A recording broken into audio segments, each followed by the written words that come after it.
It's the grandson of Right Thought. Welcome to the School of Marvelous Light. So today I'm going to share a mystery with you guys. Now, you who've been following me, you know who I am. I've always made it clear, and I've taught extensively about who I am and why I'm saying the things that I'm saying to you guys. So today, I'm going to share a mystery about this mysterious person. And I'm going to use the number of the beast to prove it. Now, there is a marketplace. There's a place where commerce is done, buying and selling. And there are many buyers and sellers going to and fro in that place. And then there is one person there who is a loiterer. You know when you see a business and you see a sign there that says no loitering. Why do they put that sign there? Because they don't want any interference with the commerce that's going on. Isn't that why they put that sign there, no loitering? We don't want people just here hanging out. If you're here, we want you buying or selling, man. Correct? Well, isn't that what the beast is going to do with this world? He's going to give them a mark where if you don't have that mark, you can't buy or sell. In other words, you'll be loitering. Correct? Well, I've always told you guys that Cain and Abel are connected. Correct? Cain and Abel are connected. Their story is forever tied together, isn't it? You can't mention one without mentioning the other. Well, Abba has it like that for a reason. That's why I said, I'm going to prove to you who this loiterer is using the number of the beast. Using the number of the beast to prove it. I always say, why are you guys, if you're looking for the Antichrist, then shouldn't you be looking for the true Christ or the true anointed, the true chosen one? That's what it means. If there's a false chosen one, then there's a true chosen one, correct? And they are interconnected. Cain and Abel, the son of perdition, and his brother. They are forever interconnected. Well, this man that's loitering, if you have a sign that says no loitering, what happens to that man when he's standing there? He can be arrested, taken off of the premises. Is that not what's going to happen to the people of the world when the beast implements his mark? So now, I just want you to consider the man who's telling you this right now. What do I tell you guys about your life, about how to live? How do I live? I would be considered a loiterer. I told you, I don't work. When Abba called me, he called me away from there. I was at work when he called me away. He said, come out of there. Now, when he selected who he selected, did he do the same thing? Did he go to their occupations and say, come here, come follow me? Like Matthew? Like the fishermen on the boat? You see? And they become agitators to the world. Who says, no, you want to live here, you got to be buying and selling. You got to if you want to live here. If that's not what it's about, then how come that's what the mark is all about, guys? If that's not what it's about. Not having any loiterers. We don't want any loiterers. We want everybody working. So in order to work, in order to buy or sell, in other words, you have to have this mark. If you don't have it, then you're cut off. You're dead. Isn't that what it says? Isn't that what it says, guys? So then, who is the one? How am I living, in other words, then? By faith. In whose words? Christ. So all of those who will live by what? By faith. So do you see why I'm preaching what I'm preaching? Doesn't it make sense now? Shouldn't it make even more sense why I'm saying, come away from there? That's what Abba told me. I know it's scary to do it because you think, how will I live? Well, if I'm here now telling you this, then don't you think I went through that? I mean, do you not think it? That I went through all of that fear that you would have to go through when you leave?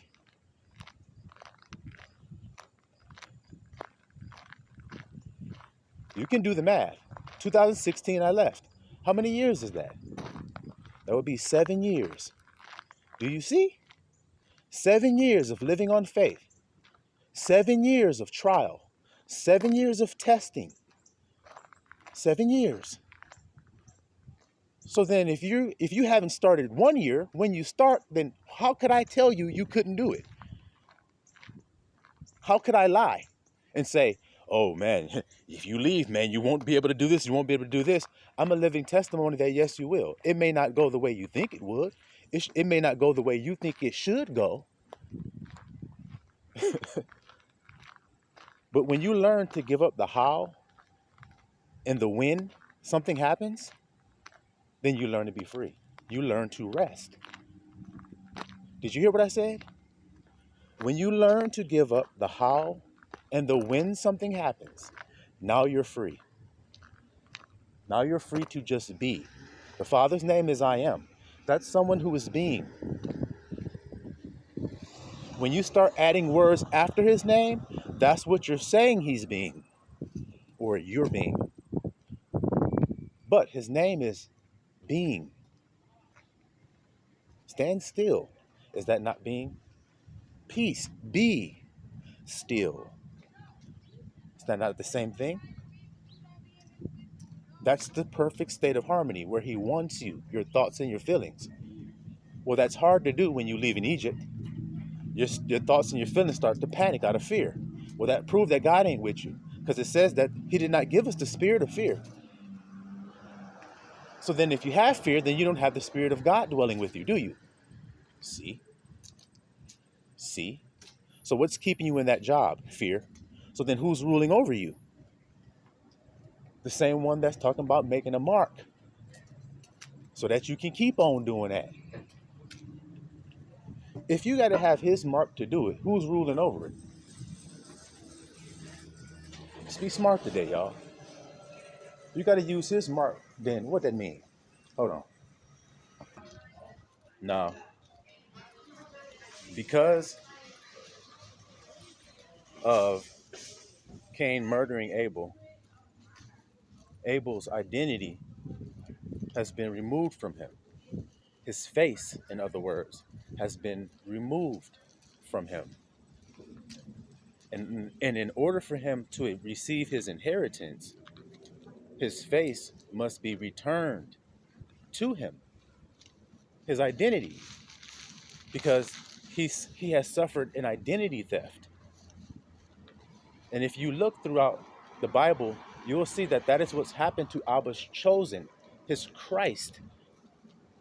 Because when you read about a man named Jesus Christ, the Messiah, that's God's chosen one. Well, Israel is also the Messiah of God. The people of Israel are the chosen people of God. So they are a Messiah. So they suffer in like manner to the Messiah. There's no people that are more marred than him. If you know the prophecy about Christ and him being marred, it says there's no man more marred than him. No man was beaten and destroyed like that. Israel as well.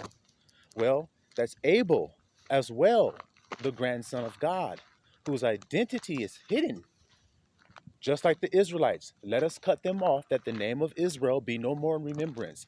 Just like Yahusha, let's cut him off and put Jesus Christ Superstar up there, an idol, a graven image. You say you're serving God. God says have no graven images, and you put a graven image right up there and say you're serving God. That couldn't possibly be the son then, right? Well, imposter. Well, same thing with Abel. Cain took his. Esau tried to take Jacob's. Abba had already said the elder shall serve the younger. So there was nothing stolen. There was no skullduggery dealings on Jacob's part. Abba had already said he would rule over his brother, but Esau don't want that. Cain don't want that. The nations don't want that with Israel. You see? So Abba is going to restore the identity. Well, who? He's going to restore the identity to the loiterer in the marketplace. You see what I'm explaining to you? Who I began this message talking about. Abel is a loiterer in the marketplace without an identity because it's been stolen. So he has no face, which means no one knows who he is. He's forgotten about. He's not thought about. Is Abel thought about? No. Is Israel thought about? What does the scripture says? Israel don't know his owner or his master's crib, nor does he consider. That means think about it. See?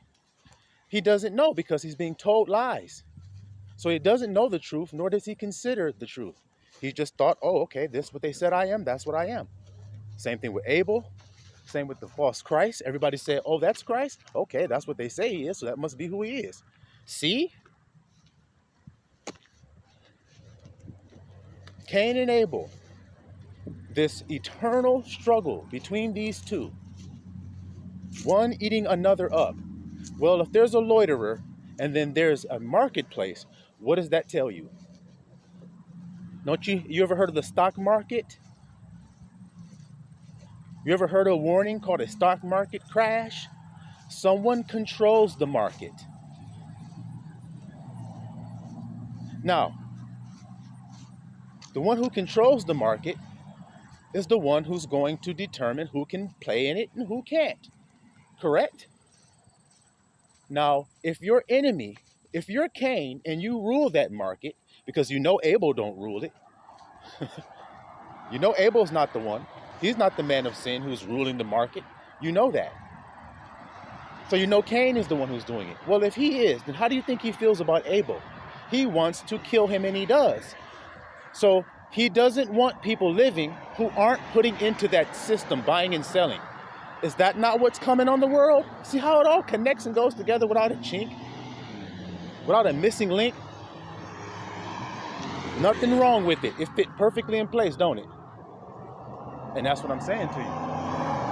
And to prove that it fits perfectly in place, which I'm going to do here in a second, we're going to use the number of the beast to prove it. Since that's what we're talking about.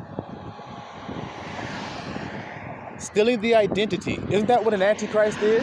One who steals the identity of the Christ and says, I am Christ? Isn't that the case?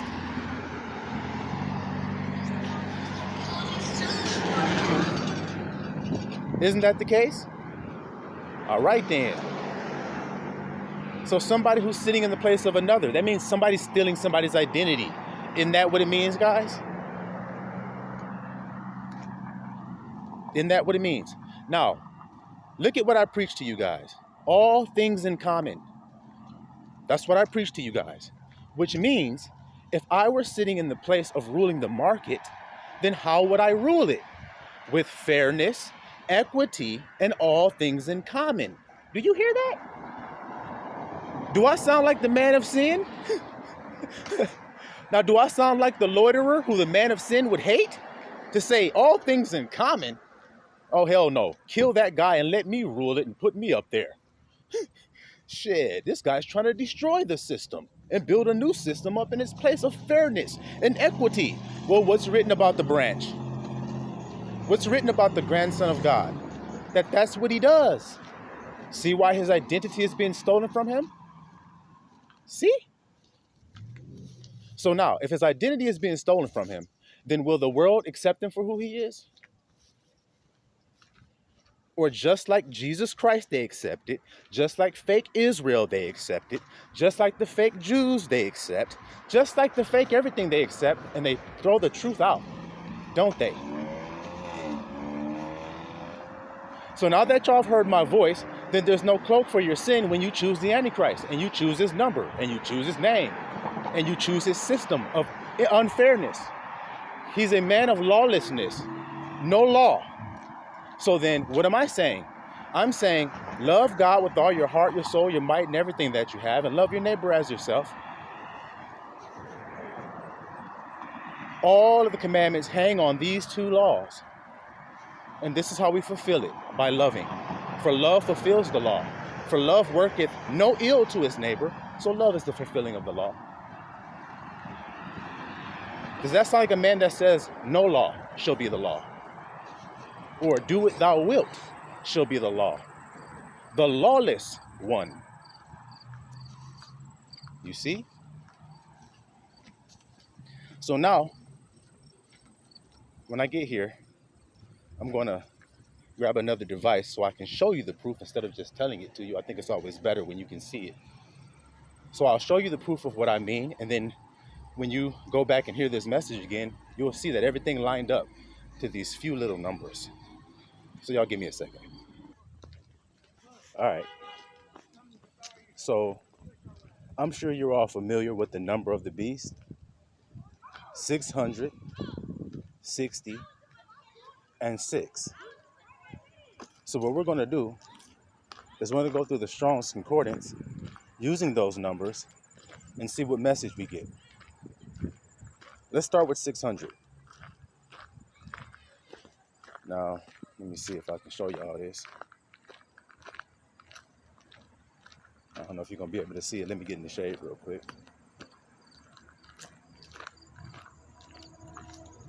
All right. I don't know if y'all can see it.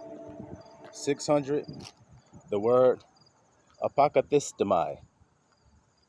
Apokathistomai means to restore, to give back, to restore to its original position or condition. You see that? So Israelites were lied to about their heritage. It was stolen from them, so they would be restored back.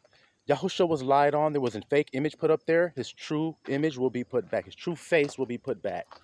The true face will be put back on Israel. Abel will have his face back. Do you see what I'm saying? Apokathistomai.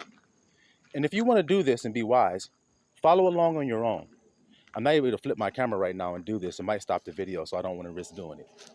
I would rather just show you guys, but I'll read it to you. So that's the first word for 600. The Hebrew word 600 Strongs is enough, which means a face. See how this is going, what I'm saying to you? So 600, Greek and Hebrew, is to restore back or put back to its original position a face, an image, a visage. You see that? To restore a face back, to give back an identity, in other words. Okay, that's 600. Next number is 60, of course. The Greek, that would be agoreos. Agoreos, which means pertaining to the marketplace, an agitator. See how I started this message, guys? A lounger in the marketplace. A lounger in the marketplace. A loiterer. An agitator. Someone who's in the way. That's why they put signs. No loitering. No loitering. You're agitating my customers. You're agitating my buying and selling when you're loitering in the marketplace. Well, that's what this word 60 means. Agoreos means lounging in the marketplace, a loiterer. You see? What happens at the marketplace? Buying and selling does, doesn't it? So if you're lounging, then you're not buying and selling. You don't have the mark then. You see what I'm trying to explain here? Now the Hebrew word, 60 word in Strong's, Ebel, which means mourning. So the one who had his identity stripped away, who is now a beggar in the marketplace, see, a beggar does not actually take part in the market, has no place in it, as a loiterer, a bum, pretty much, is in mourning. See that there? Now let's see. Who is this man? We only got one number left, and that's 6. Okay? So I was going to restore identity of a beggar in the marketplace who's in mourning. Who is that beggar that's in the marketplace? The sixth word means abad, which is to perish. So he's going to die if Abba doesn't save him from that circumstance. What do you read about the mark of the beast? All those who don't get it shall be killed. Isn't that what it says? All right then. Well, who? Now we're about to find out exactly who. Number 6. Let's see if you can see that. What does that say if you can see it? Abel. Habel. Abel, the son of Adam, the brother of Cain. You see how they always got to mention them two together? I told you that. And that's the end of the message. 666 talks about Abel being in a marketplace, who was the brother of Cain, who had his identity stripped away, and Abba's going to restore it back to him again. Isn't that what that comes to? Isn't that what's happening? Haven't I told y'all who I am and what Abba's going to do for me? I'm not lying to you guys about anything. I don't have to. He's the one doing this. He's the one who showed me that. Yesterday he showed it to me. I'm just being 100 and honest with you guys. I'm doing a study about the man of sin. I'm inquiring to the Most High about the man of sin, and then he shows me that. And then today, I'm just carrying it in my heart. And today he says, now get up and share it with them. Because all the proof that proves it is already on your page. Before I showed you this. Otherwise, I would have showed y'all that a long time ago. I didn't show it to you till today because he only showed it to me yesterday. My mouth fell open when I saw that. I was flabbergasted. I said, I'm following these numbers looking for clues about the man of sin. And this is what you show me? That the grandson is hidden in the marketplace, which is earth. He's not working. I'm doing that, Abba. And I'm just telling you how it felt for me when I read it. When I was reading this, what I shared with you guys today. I'm like, I'm doing that. I don't buy or sell. My social security card number is not, there's nothing on it. I don't have any property. I don't partake in the market at all. I don't have a bank account. I don't have a functioning ID or driver's license. I don't have any of that stuff. So then I'm not partaking in the market. I am a loiterer in the United States. You're loitering here. That's how they feel. Do y'all see the clarity of that? If you're part of the market system or the beast system, then wouldn't you consider somebody who's not working, somebody who's not laboring, somebody who's not contributing to your companies a loiterer? Somebody who's not involved in the trades, a loiterer? So then they deserve to die? So then what does that tell you about Cain and Abel's sacrifice from the beginning? One was resting and one was working, and one felt because the rest was not good enough, he should have been killed for it. That's what it comes down to. That's what I'm preaching to you today, resting. Come on. Come on. Is that not what I preached to you guys today? About rest, and everybody's trying to pull you out of that rest. And I'm the one fighting saying, no, remain in your rest. That is a better sacrifice for you to do in this world than laboring for the 3D world, thinking you're working for God and you're not. You're doing just like Cain did when he's sweating out there, cutting that wheat and whatever it was he was cutting down to offer to the Most High, slaving in the field. When he looked over, he saw Abel sitting up there, dozed off, asleep with his sheep. He got envious and hateful. He don't think that's work. He don't think love is work. He don't think long-suffering and patience and kindness is work. It takes work to do that. He don't think that. He thinks that's laziness. He thinks that's slothfulness. That's what he thinks. That's why they said the same thing about Christ. You're a winebibber and a glutton. A loiterer and a bum is what that means. Hanging out with sinners. Y'all see what I'm trying to explain to you? He said, render to Caesar the things that are his. Render to God the things that are his. Do you say we should pay taxes? In other words, the beast system. The same beast who put the image of the beast up there. Rome did that, guys. Y'all can run from it all you want to, but the truth isn't going to change. Who's guilty of putting the false image of Christ? Rome. Who was guilty of what I just told you? Rome. The same things that Christ was dealing with. Rome. Render unto Caesar, he said. He didn't say render unto Jingying. He didn't say render unto Umbaka Kaluka. He didn't say any of that. He said Caesar. Caesar is the leader, emperor of Rome. See? You see? You see. Rome took someone else's identity, believing that they were holy people, doing a holy thing when they went across the earth with their sword. By God, blessed by God to do so. Because God did say you'd be blessed with your sword. So they're giving you half truth, like they always do. It's Jesus, but he looked like this. That's a half truth.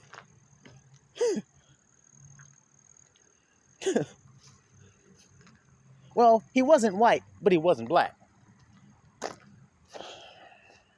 He was Middle Eastern. He was olive skin toned. You see what I'm trying to explain to you? You see what I'm trying to explain? The worker bees hate the bees who are resting. They hate it. They hate it. I'm going to give you another example and then I'm going to end this message. Mary and Martha is a prime example of what I'm describing to you. Martha was laboring in the house. Listen good, y'all. Martha was laboring in the house doing all type of work. And she was doing that work. And when she looked over, she saw her sister Mary sitting at the feet of Christ, receiving the words from Christ. And Martha got indignant with that. She got indignant. So let's really evaluate this. Martha's doing some work that needs to be done regardless. It needs to be done regardless. But she feels as though her sister should help her do the work that she's doing instead of listening to Christ's words, sitting there being lazy, doing nothing. See, because if she knew Mary was doing something, she wouldn't have disturbed her. But she felt like she was doing nothing, even though she was receiving the words of Christ. Now, what did I tell you you need to do when you receive the words of Christ and eat them? I said you need to sit down. You can flick on your TV and watch something. That's what I said on my other video. You sit down and you sit still when it's time to eat. That's what Mary was doing. Martha was not. And what did Yahusha have to tell Martha? He said, Martha, Martha, Martha, you are cumbered about with much labor, but Mary hath chosen that good part. Abel hath chosen that good part. While everybody else is cumbered about. And they're angry at Abel and they don't believe him when he says, you don't have to work to live. I'm doing it. Told y'all I've been doing it for the last 7 years. So I'm not lying. I'm not lying. Well, I have to work so I can have a wife. I have a wife and I don't work. Well, I have to be able to do that to feed my children. I'm feeding my child and I don't work. Well, I have to do that to have a place to live. I have a place to live and I don't work. Well, I have to do that to have clothes to wear. I have clothes to wear and I don't work.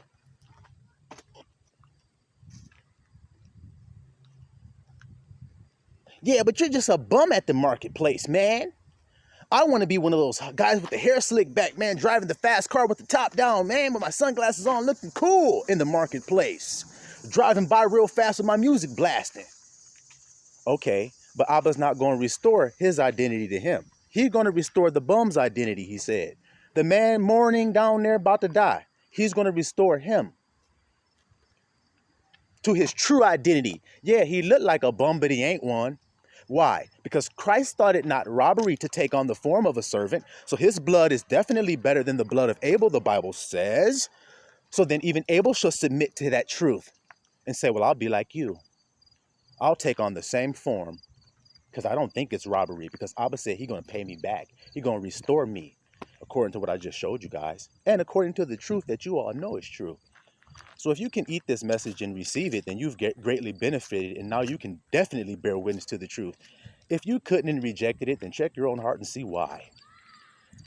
And then go to Abba and pray and ask him if I lied to you. That's how bold I am about this truth. Go to Abba, everybody who heard this message, and say, did the grandson of Right Thought lie to me with this message, or did he tell me the truth? Silawan Israel.